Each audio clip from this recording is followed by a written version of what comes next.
Okay guys, so in this example we're going to be talking about evaluating functions, and before we get into this, let's just first recognize that we are in fact in function notation.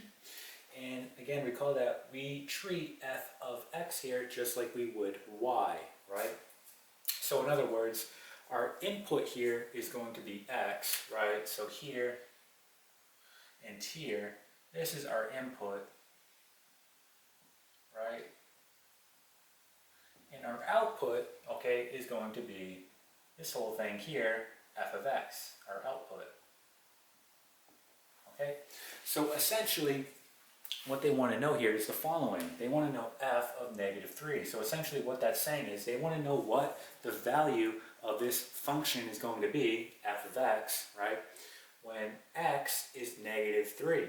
So in order to determine what that's going to be, we simply just take this -3, and wherever we see an x, we plug it in. And that will give us the value of f of x, all right, when x is -3. So let's go ahead and do this out. All right, so we're going to get the following. We can say f of -3 is going to be equal to 2. Now here's my x, so -3 squared minus 5, so I have another x, so plug in -3. All right, and let's go ahead and do this operation out. So we know that -3 times -3 is simply just 9, right? 9 times 2 is 18, so we get 18 here. -5 times a -3, that gives us positive 15, so we get positive 15 here. Okay, so essentially our final answer is going to be the following. We can say f, and we'll write it right here, f of -3 is going to be 33. Okay, this here would be your final answer. All right, let's try another example. All right, so here's our next example. So again, we're given the following function, g of x, right? And they want to know, okay, g of -2. So again, they want to know the value of g of x, okay, when x is -2. So again, wherever we see an x, we're going to go ahead and plug in this -2. All right, so let's go ahead and do that. So we're going to rewrite this as g of -2 equal to -2 plus 3 over 4.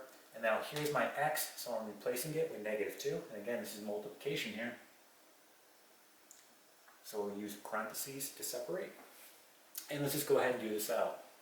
So we get -2, and we get -2 times 3, which is going to be -6, right? So essentially what we have here now is -6 all over 4, right?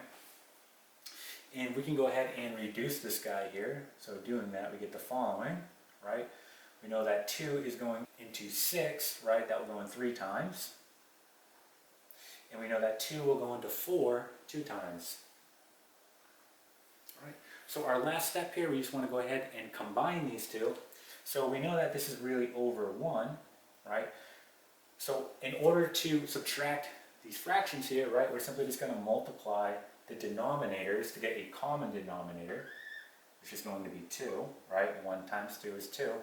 And then you say to yourself, what did I multiply this by in order to get 2? Well, I multiplied by 2. So 2 times a -2 is -4. Okay?